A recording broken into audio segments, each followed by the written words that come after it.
بسم اللہ الرحمن الرحیم۔ السلام علیکم ورحمۃ اللہ وبرکاتہ۔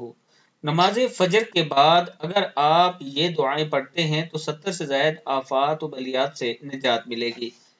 کلمہ توحید لا الہ الا ہوا، قرآن مجید میں اس کا بہت ساری جگہ ذکر ہے۔ ان آیات مبارک کی تلاوت کرنے سے 70 سے زائد قسم کے دکھ، درد، رنج و غم، جنون، جذام اور برس سے نجات حاصل ہوگی۔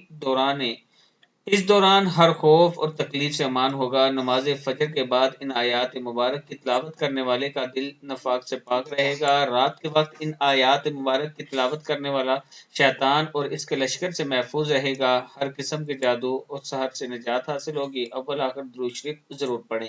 نماز والا جو درود شریف ہے یہ اول آخر پڑھ لیں اور پھر یہ دعا پڑھیں، بسم اللہ الرحمن الرحیم وَإِلَٰهُكُمْ إِلَٰهٌ وَاحِدٌ لَا إِلَٰهَ إِلَّا هُوَ الرَّحْمَٰنُ الرَّحِيمُ اللہ لا الہ الا هو الحی القیوم لا تأخذه سنة ولا نوم له ما في السماوات وما في الأرض من ذا الذي يشفع عنده إلا بإذنه يعلم ما بين أيديهم وما خلفهم ولا يحيطون بشيء من علمه إلا بما شاء وسع كرسيه السماوات والأرض ولا يؤوده حفظهما وهو العلي العظيم۔